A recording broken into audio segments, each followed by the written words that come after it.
Get that little going. Yeah, I mean, this is such a small room. Yeah. I just want to hear this. Yeah. Should we turn the mic up a little bit? All right, there we go. It's a bit better. Yeah. All right, hey, welcome everyone to Turning Your Passion into a Career. We are so glad to have you all here, and hope you are ready to hear about some tips and tricks and just strategies and thoughts that we all have on this panel from all these people, these lovely people that will introduce themselves in a second. Just to introduce myself, I am Bria, and I am a writer, as well as a comedian, songwriter, and so on and so forth. A little bit of jack of all trades, but primarily I'll be talking about my writing today. But let's go down the line and have everyone introduce themselves and just say a bit of what you want to talk about and what you do. Hi, I'm Josh Kwiatkowski. I'm a nationally touring stand-up comedian. I go all over this shithole country and tell jokes at people. And they pay me for that because they're wrong, I guess. I'm also the Dungeon Master of your fourth favorite Dungeons & Dragons Live Play podcast. Come get a sticker from me for free. Okay, bye. Hey, I am Sam. I'm a voiceover actor full-time in anime and commercials and cartoons and video games and whatnot. Sam, do they want to use that one? Oh yeah, you should hold on to that one. Didn't bring it all the way We down. prepared a lot for this year. Yeah. Hi guys, I'm Jesse Nowack. I do voice acting and writing. That's all I have to say. I'm Mike. I help make Pokemon Bridge, and I'm a Twitch streamer as well. That's up for me too. She is also Mike. Just Just on a panel too. It's okay. Hi, I'm Brittany. Lauda. I'm a voice actress. I am a director, and I own my own company called Coach Sound. We dub animes and video games, and sometimes I direct at animation too. Thank you. My name is Dylan. I run a YouTube channel called Yugioh Everything, which basically just focuses on like the Yu-Gi-Oh anime. I do top 10 lists, theories, episode reviews, and yeah, excited to be here. Great. Yay! So, welcome all of you. Big round of applause for Sam. Thank you. And so as you can tell from everyone's introductions, including my own, we all do a variety of things because we're all creative types. We all want to be involved in whatever we feel passionate about. And so since this panel is about turning your passion into a career, we'll probably try and focus on the ones that we feel we've gotten the most traction with because we've all had various levels of success. For myself, I can say that with my writing, I write about film, I write about primarily not just reviews, but also kind of retrospective pieces, comedy pieces for a variety of outlets, primarily a site called Perfect Scoreboard, or actually it's called Perfect Marquee now, as well as Vague Visages, and then it's just a lot of other places too that have been featured. But certainly, in terms of getting yourself out there, it's something that you have to keep at. And so I'd like to go down the panel and just have everyone sort of say how they kind of got their start with whatever it is that, you know, they can make a choice as to what they want to talk about primarily. Yeah, and we'll start over at the end and come back down this way. So go ahead down there. So it was, I actually hadn't watched Yu-Gi-Oh in about like 3 or 4 years, and I went on YouTube and I saw there were like those, Yu-Gi-Oh obviously is a card game, and a lot of YouTubers focus more on the card game, and I saw there wasn't really anyone talking about the show or the anime, so I was like, you know, it'd be interesting if someone like did a channel just dedicated to the show. So about 2 years ago, that's what I did, and I made one top 10 list, and it got like 5,000-10,000 views, and then I made a theory, and it got like 100,000 views, and I was like, geez, there's really a huge market and fan base for this show, and I guess because it was kind of unique because no one else was doing it. So for the last 2.5 years, that's what I've been doing, and the channel has grown and grown, and that's kind of how I got my start. I saw there was kind of a need for it, and so that's what I kind of, I'm a marketing major, so I'm always trying to look at things from kind of a business perspective, so that's where I started, and I love doing it. I've told my story this weekend about how I got into voiceover a few times, so I'm going to tell my story about how I did the directing thing. So I was getting out of college, and I had previously met a game dev at PAX East, and we exchanged cards, and they emailed me, and it was my graduation party, sitting around with my family, and they emailed me, and they're like, hey, we really like your work, your voiceover stuff. Can you direct and cast our game? And I was like, yes. And I didn't really know what I was getting into. All I had really directed was a like masquerade skit for some cosplay stuff and one e-learning that my college sponsored. That was about it. So I just blindly said yes and was like, I'll figure out the rest.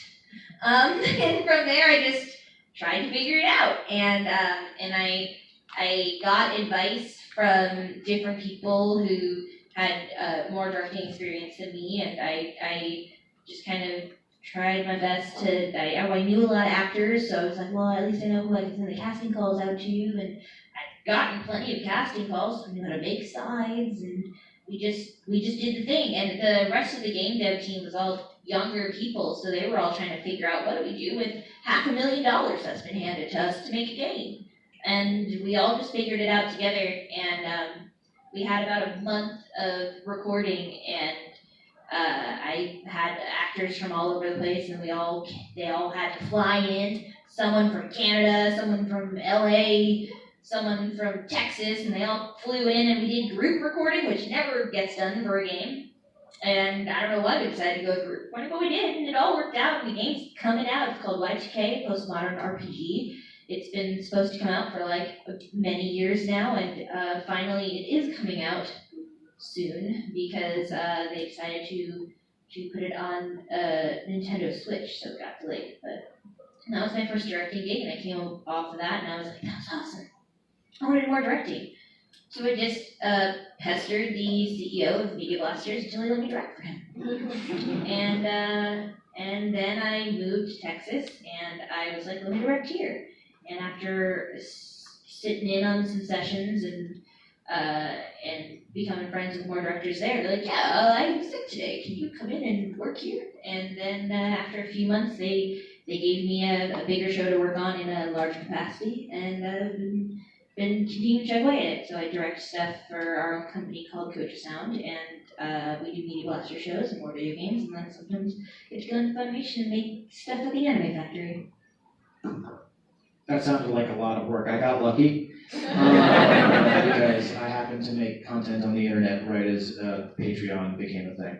So I basically I do YouTube videos and Twitch streaming now, but if neither of those platforms had been popular, neither would I. So right place, right time. I'm just gonna move on. My two things are like intertwined, voice acting and writing, because I wanted to get into voiceover, and I needed something to voice, so I wrote the stuff that I wanted to voice. And writing had always been kind of like a thing that I'd always had a passion for at school, but I never really pursued it actively. So, I didn't think I would be any particularly good at it. I just wanted stuff to voice, and then from there, I met Mike and Jerry, and then we made Elite 3 and just do dumb things. Yeah, no, good. Here. Okay, I didn't see it. So I started out my first sort of voiceover stuff. I'd always, and you hear this from a lot of people in the voiceover industry. They're like, well, I always did voices, but there was no part of me that was like, I'm gonna monetize this. But I started going out for comedy stuff, and I started doing sketch comedy, which is actually how I met Bill. In the world of sketch comedy, I did some shows, and then an agent was at the shows, and then said, hey, would you like to work with us? Which was very much a lucky break. I mean, I think luck definitely will always play a part. Networking will too. So there's an element of you can get lucky, but you also have to meet people and be willing to say, hey, I'd like to do the thing, please. So I met this agent at a sketch comedy show. They started working with me and said, hey, by the way, have you ever done voiceover work? Hey, Jerry. You get to sit in front. Oh, okay, there's I said this was at 3 We were saving that chair for the Lord. And he's here. My son. And so it started out just with an agent saying, hey, have you ever gone out for this? And then I went, well, I do that for fun. You mean I could do that for money? And so it started out with commercial work. I think a lot of people in voiceover, especially if they're going sort of on that route of like supporting yourself with the industry, a lot of usually the path of least resistance to that is in commercial work, because commercial work pays the best by far. So starting out in commercial work was really great because I got to transition into being a full-time voiceover actor before I even started anime in the first place, which actually was at Media Blasters, directed by Brittany over there. What? Get out of town! And then from there, being a working voiceover actor, having enough booth experience that when I would come in for the first time, people in anime rooms and in anime castings would go, oh, you've done this a lot. Having the experience ready for like when you get that shot. And in the words of Eminem, you only get one shot, do not miss your chance to blow. So the idea is, be primed, be trained, always learn, and be trained to take advantage of those opportunities when they come your way.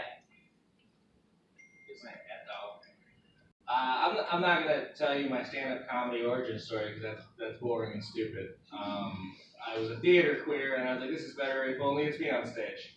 I will say this, in stand-up, it sort of actually builds off of what Sam was saying. There's sort of this bar for doing things at a level that they pay you to do it, right? And stand-up's a good example of that because there's so many. This city is full of people doing stand-up comedy. All right.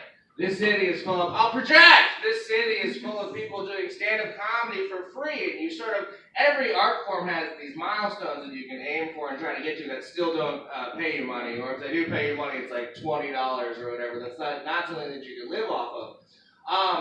And there are only so many people who would like to stand up on television at a time, right? So I guess sort of what I think in terms of this, and I think any art form, again to build off what Sam says, just a lot of feedback if you could. Just the most feedback you could give me, I would love. Thank you, Sam. You have to submit to everything. You would not submit hey, you have to apply is what I'm saying. You have to, there's a job that you don't think that you're qualified for yet, or there's a show that you don't think you're able to be on. You still apply to that, right? And that way, even if you don't get picked for that, somebody will see your name and be like, I know that name, and then the next time they see your name, they're like, oh, I've seen this name before. Because people are stupid, right? It doesn't matter if the first time they saw your name was just on a list that they said no to in the past.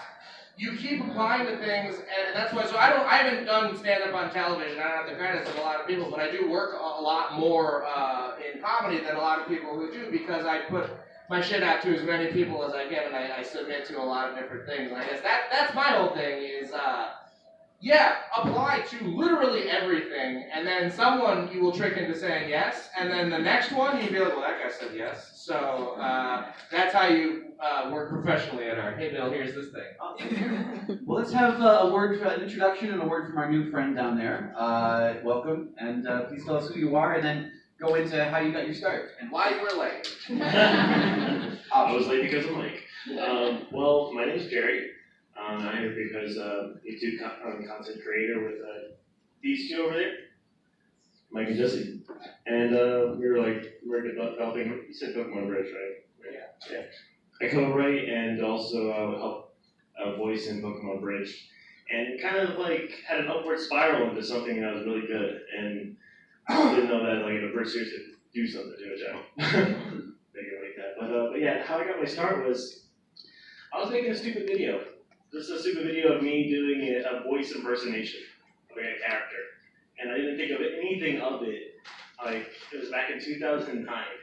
And I was just right out of college and I was like, whatever, I'll just put this stupid video out because it's fun. I if you do stuff that derives from fun, it's great. It will actually, I didn't know that I would meet Mike through this, and I didn't know that I would be in New York.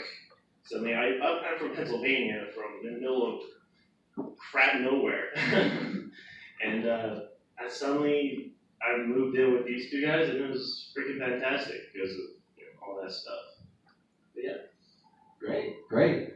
As for myself, in terms of how I got into writing, because I'm technically a freelancer, which if you don't know what that means, you can probably figure it out, but it means where you are submitting yourself to as many things as possible without any agent, because as far as I'm aware, there's no agency that represents writers, but essentially, well, in journalism. Yeah. But yes, in different fields, yes.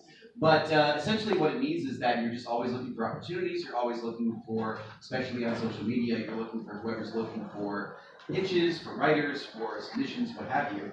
And as Dash was saying, you just have to put yourself out there, you have to try.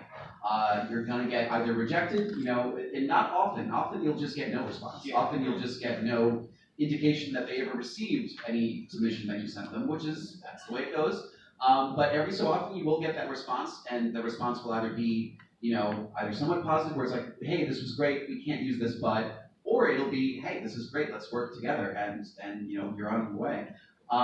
And so what I wanted to address next with the panel, and hopefully this will be helpful for all of you out there too, is essentially the obstacles. And in my primary way of thinking, or what I'm primarily thinking about when I hear this topic of turning your passion into a career, is that word passion.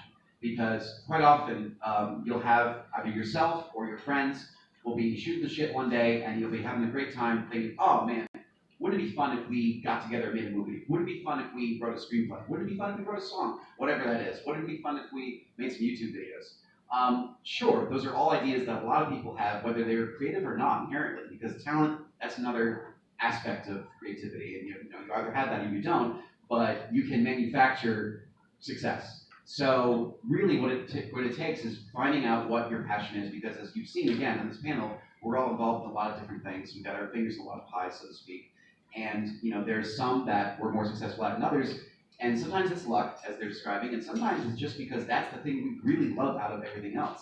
And you'll know if you go to try to write a screenplay and it's kind of boring, it's kind of more hard work than you thought, you're not that invested in it, that's really maybe not your passion.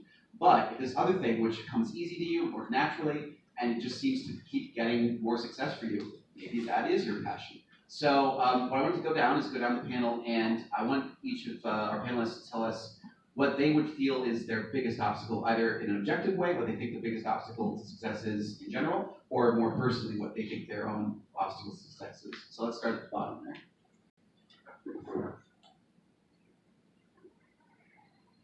I would say the biggest obstacle would be myself, because of how you're your own worst critic when it comes to developing any content. Any artist would say that they're their own worst critic. Basically, sometimes I would think, oh, this is not good enough, it won't be put out there. But sometimes you just gotta do it, gotta overcome that. It could be it's a very, very large amount to scale to actually get over those fears and get past that. And by the time you know it, it's great. You're actually creating something, because a lot of people, they stop before they even try because they have that self-doubt. And I know I had a lot of self-confidence. I need to boost it up more and all that stuff like that. But yet, once you do it, you break through and you become more confident in yourself. And in my opinion, that's what all artists kind of have that type of thing. Yeah, just to go on what you said, I completely agree. I think for me it's confidence. That's definitely the number one obstacle that I think a lot of people deal with, self-confidence and self issues. And 4 years ago, there's no way I would have even been able to sit at this table and talk in front of 4 people, let alone 40 or however many are in this room. But the most important thing to do is to challenge yourself, and that's why I graduated with a marketing degree. And with marketing, towards the end of my college career, it's not really papers, it's all 15-minute presentations in front of classes, and I knew that going into it, and I knew that with YouTube. When I record a YouTube video, I'm essentially speaking to thousands and thousands of people, and it was a challenge for me, but because I've done that, and because I've gotten over that obstacle, and I'm still struggling with self-confidence, I don't think it's a thing that's ever 100% gone from anyone's mindset, but confidence is something that I think you can easily fake, and people can't really tell if you're not a confident person. And when I realized that, I realized that you don't necessarily need to be the most confident person in the room as long as you act like it. And I know that might seem kind of strange, but try it. Just try to be confident. Try to be try to challenge yourself in ways like maybe take like a marketing class or a class where you do have to give a presentation at the end, because you know you're not going to drop the class at the very end. You're going to have to give a presentation, and it might seem horrible. And you know, for me, there were times where I couldn't eat for like 24 hours before a presentation, which try not to do that. It's not healthy.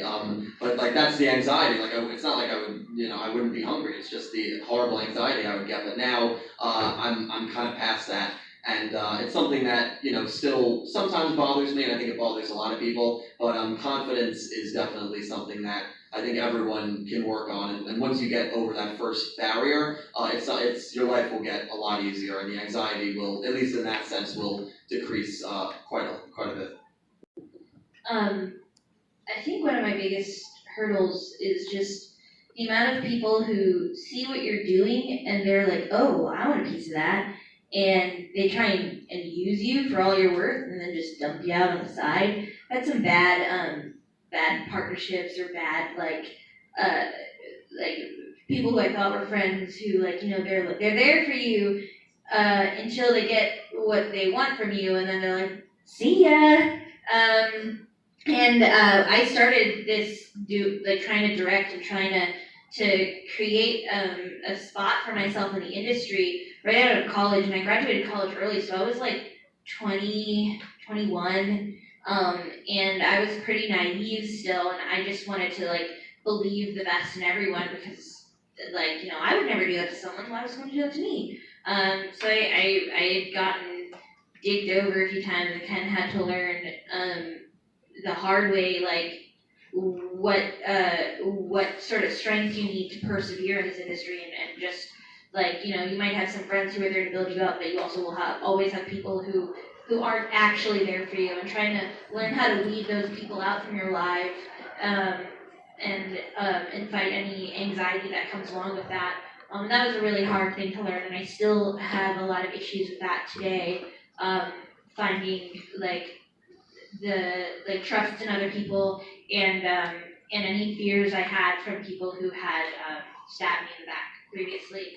And the way that the industry works, like sometimes you have the opportunity to air those frustrations out and be like, yo, don't work with this person, they did this.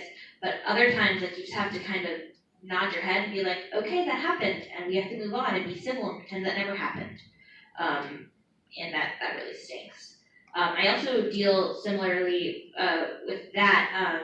I deal with a lot of issues with people underestimating me because of like being a younger professional, and I'm 25 now, so now I think I'm starting to get to an age where people are more ready to accept me and as part of the industry, but there are people who have called me a so-called director even though I had like plenty of credits that they knew about, and they would just be like, oh, you're so-called business, you're so-called directing, and that really hurt, and trying to overcome people who are just petty and mean-spirited and want to see you fail, and having to constantly go out of your way to prove yourself more than anyone else has to.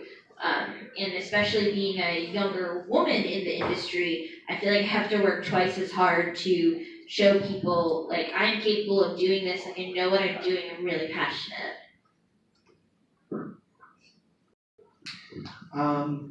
I would say motivation, because everybody has problems with motivation sometimes, you know, some more than others. And, you know, and it's not also the quantity of motivation, but also the quality of it, because sometimes you'll be motivated to do one thing, but not really the right thing, you know. Maybe you'll be motivated to focus on one project when you really should be working on another. Motivated to play video games when you're not motivated to work at all. That sort of thing. I would say motivation is a big problem, and learning how to manufacture that for yourself, and just to push yourself to keep moving even when you really, really, really, really don't want to. And that's how I'm on this panel this morning instead of asleep.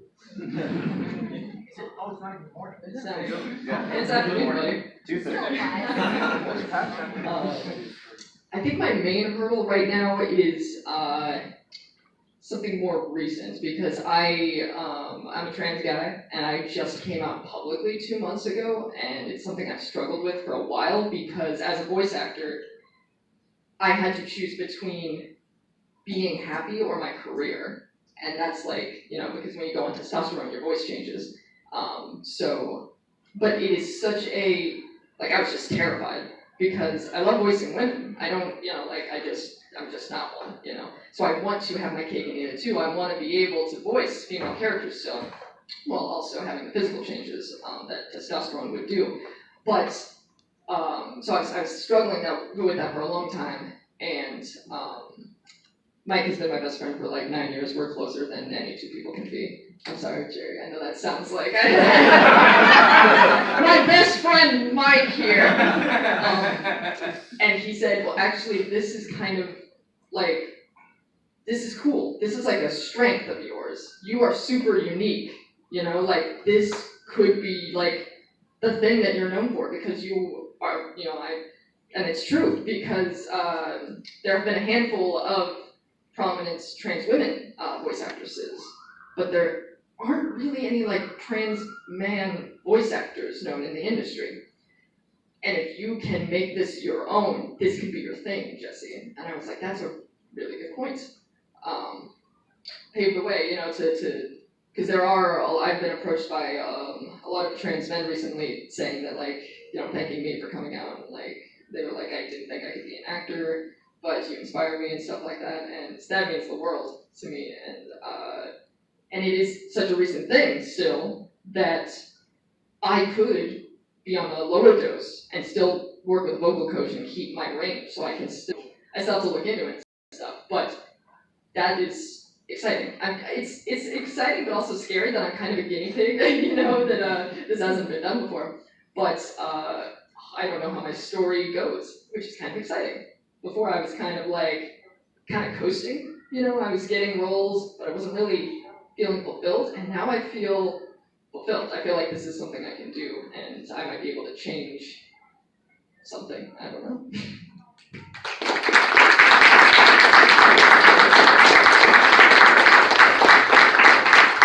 Thank you for the round of applause for my answer. I appreciate that. Better late than never. I think a big hurdle can be sort of, I think networking is sort of its own monster in a lot of ways. And a big hurdle can be forcing yourself to kind of go out of your social bubble, to get out of the 5 or 6 friends with whom you're super familiar, and making yourself go out there and meet people who work in your industry and make contacts, make friends, but also so much of a part of that is sincerity, because there is really the wrong way to do it, which is to approach someone in voiceover and be like, hey, I'm also a voice actor. I want to be doing this. The challenge of networking is that you need to make real friends on a professional level. You can't make fake friends because people figure it out.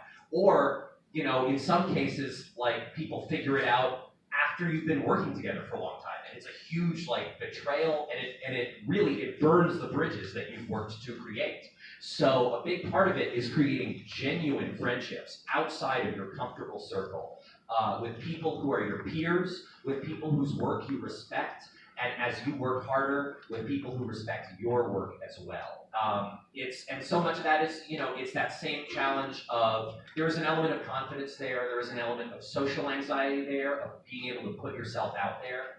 And it's so much more being able to go out there and say, hey, this is what I do, I would like to meet more people who do this, than going to a person and saying, I do this, how can you help me do this more? So it's about creating sort of genuine friendships that are not transactional, but that do help both of the people involved. There's kind of a line to walk there, and it's interesting because these are real friendships, but these are also your professional peers.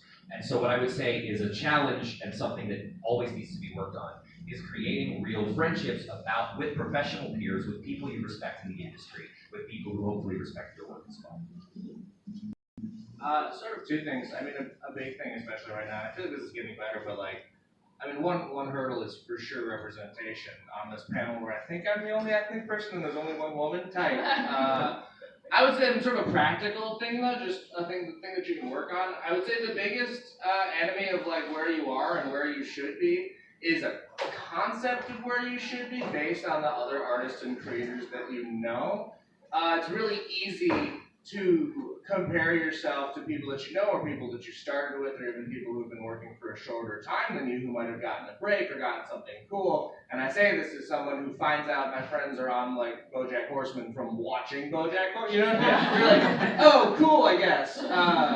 But I would say it's really easy to get down on yourself and where you are based on people you know having done cooler things, but that benefits literally nobody. Like, it doesn't benefit your friends, it just creates, like a shitty resentment in you that they don't even know about. And it certainly doesn't benefit you because the time that you spend feeling like you could have done something or feeling like you should have done something is time where you could be making some new shit. That could be your thing that someone else that you think is your friend ends up hating you for.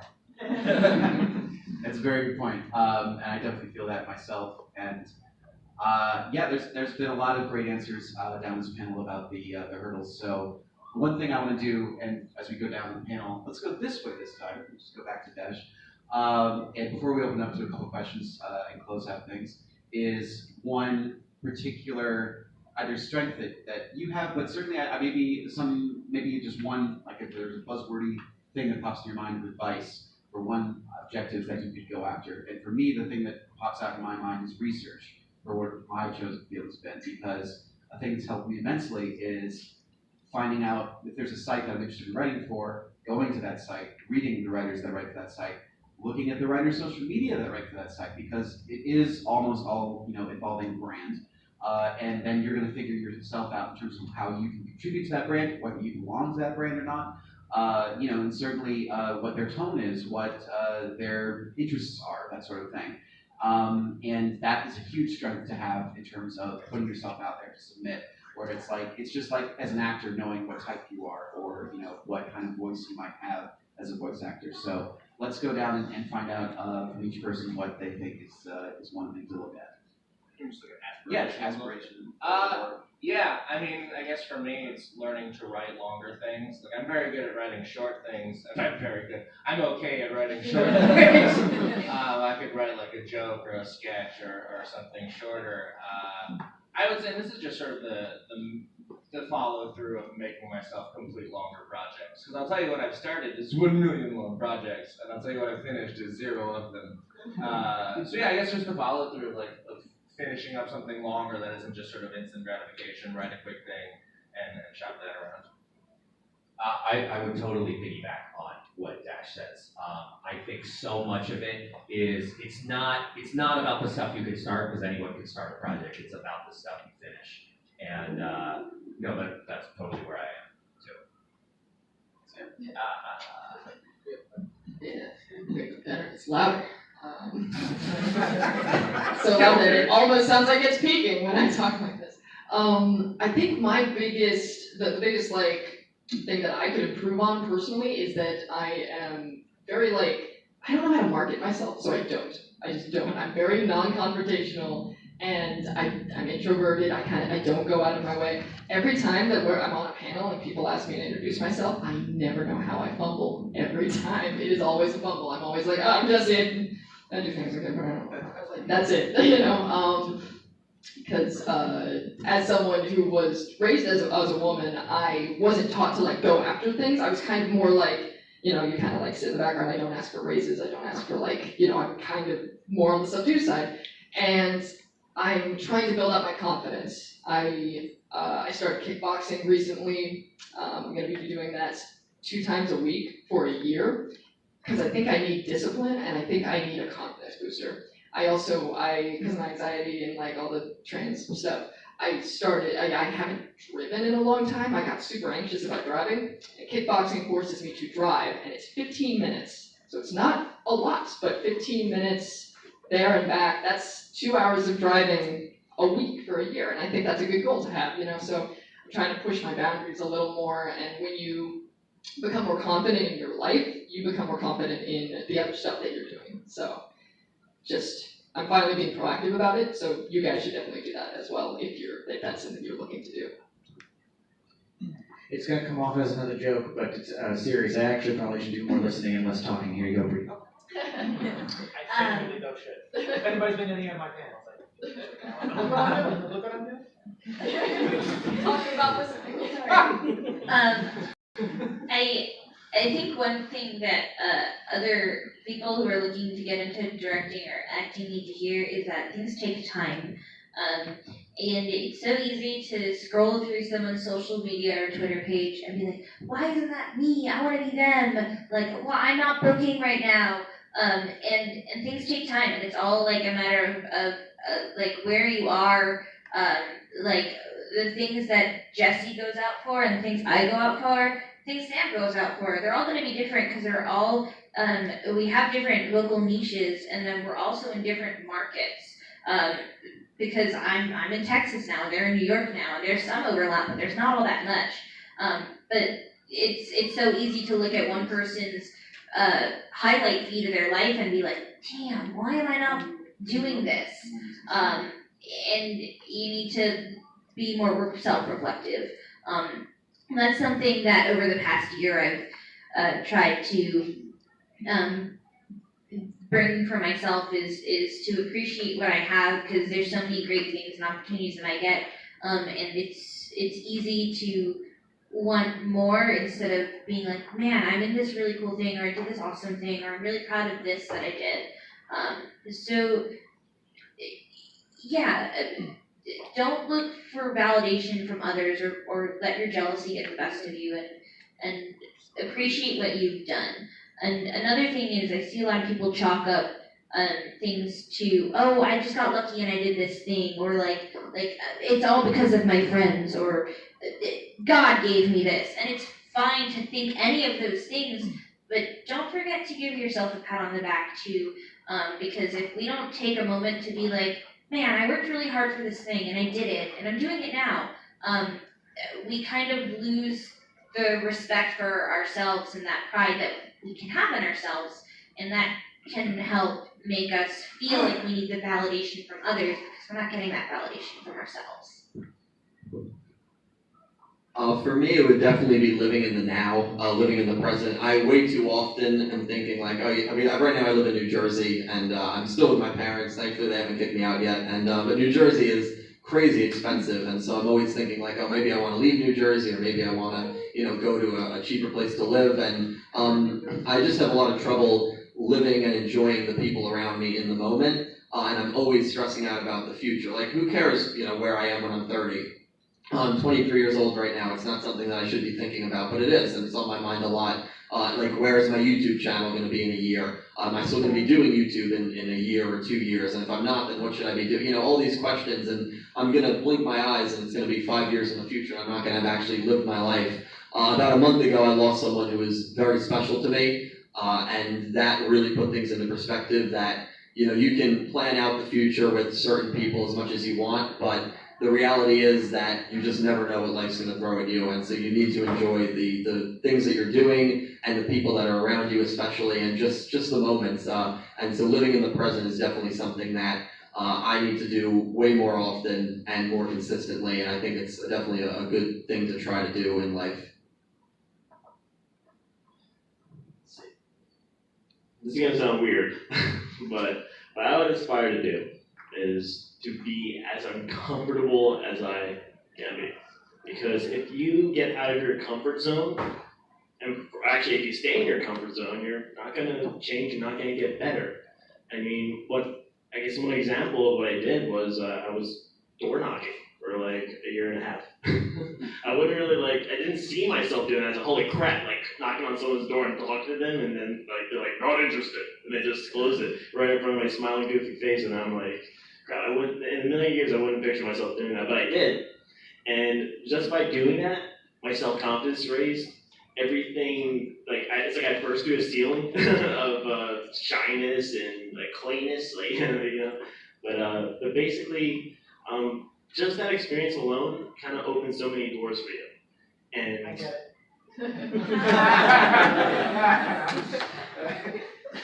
thank you, Michael.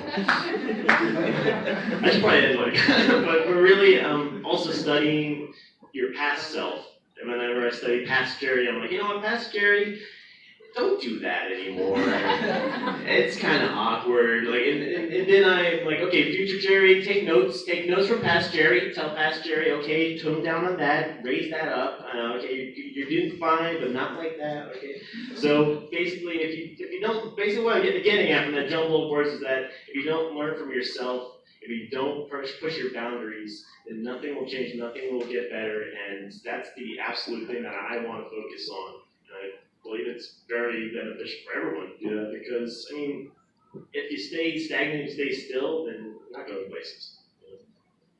That's great. That's great. All right. Well, we have a few minutes left. So, are there any questions out there for the panel? Something we haven't touched on? Anything you guys really want to get a little bit of advice on? Something of that nature? Solar energy. Okay, it's not Norman. Hi, it's free. I told Charity, so I loved how, like, you did, like, Mike and I know you, but you started that story just saying you were knocking on people's doors. And I was like, Jerry, it's for your job. You have to specify that. You weren't just like going around, just going around knocking on people's doors. I didn't think I'd do that, but I did. I feel like it was implied. He was actually service. Very convenient, very convenient. Honestly, I'm just impressed with Jerry's method of time travel notes to himself. That's the strategy. So anyone else, any other general questions or maybe more specific to a field you're looking to break into or experiment with or passionate about, in fact? Yes, right here, sir. Hey, Brittany, you mentioned earlier about being, I guess, just being confident in yourself, and you might have people that are ahead of you in terms of what their careers and doing what you want to get to, not to move down yourself. But more than one person said something to that effect. And every once in a while, I still struggle with that as well. Because, I have friends all over the country that are doing the same thing, but they've gotten to the studio or they got into the place they want to be, they want to live, and all that stuff. My question to you is, I'm sure you've probably experienced that yourself before. What was that moment for you where you said, you know what, I may not be at that point yet, but I'm doing all right, I'm doing fine right here. Maybe that was the point that you broke out of that mindset for yourself. I mean, I feel like I have moments like that, like, all the time, because social media is just overwhelming, and to see someone's post, I'd be like, man, I want to do that, and then, like, I had to remind myself, like, whenever I see a post like that, and I feel like that, to be like, damn, bro, you're doing this really cool thing. Like, I mean, you could want to do that and aspire to be that, and like achieve something similar to that, but, like, remember what you're doing yourself. At one point last year, I recently moved and getting adjusted to a new environment and like trying to break into a new studio. Specifically, like, I wanted to do more directing and obviously more acting. Getting comfortable with a new living environment, new friends, having to, like, rebuild a circle of friends. Even though I knew people and was friends with them, it's different when you go to visit a place. Everyone wants to hang out when you're visiting, because you're only going to be there for a week. But once you're living somewhere, people are like, don't really care anymore.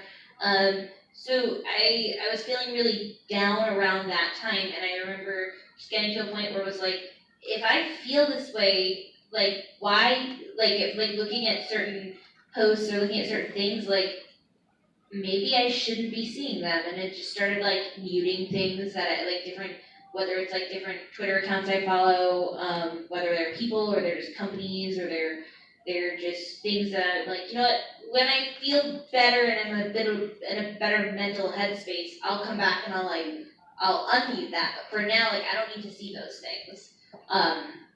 And I think that was a big changing point in my own self-esteem and my own, like, way of being like, okay, yeah, you're in a funk because it's a whole new environment, but you need to take ownership and change this around.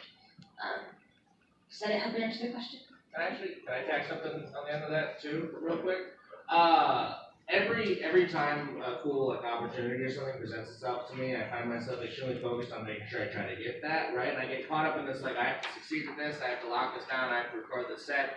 or whatever, and I realized like 2 years ago that every time that happened, I fucking hated doing stand-up when I was trying to do that thing. And where you would get through a show where an audience is great and has a great time, and afterwards, like, well, that I didn't get the tape that I needed, or I didn't get the thing that I wanted, or I didn't get whatever. And there's a point when you become so focused on a goal or a milestone or a thing where you actually don't enjoy making the thing that you're trying to be successful at. And I'd say if you notice yourself doing that, you can sort of get behind that thought and remember that the reason you're doing this is because you enjoy making a thing, right? You're not doing it for the milestone or the checkpoint or the whatever. You're doing it to make the thing that other people will enjoy that you've made. And I think if you can just remind yourself of that, remind yourself that you're doing this because you like it, right?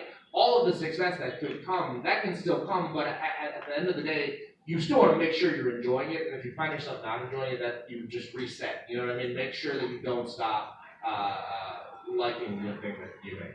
There's 2 quick notes I want to add on that you just reminded me of there. One great thing that changed my mindset is instead of looking at auditions as like, my opportunity to get in the studio, look at it as, this is my opportunity to be this character for 5 minutes. And like, this is my chance to do this thing. Instead of looking at it as I need to book this, and you get so in your head, just appreciate that I'm given the opportunity to play this, and for these 5 minutes, I am this character.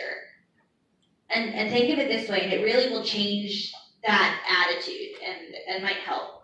And the other thing I sometimes do is I try to think like, all right, I'm getting all antsy now, but like, think of where I was 2 years ago and all the differences that have happened, and that helps put things in perspective for me too. We just keep tacking things on top of this, I'm sorry. Just such a good question, Doc. Yeah, that was really a good question. I'll make it brief. The thing that I would say is that, and I say this sometimes on the other panels in a different context, but it applies here. Humans, we are all pattern recognition machines. So we just really complex, and we like to have sex. But other than that, we're pattern recognition machines. But if you don't, that's okay. And that's okay too. Okay, I meant in the general sense, but not everybody. Okay, yes. Sorry. And, but anyway, yes.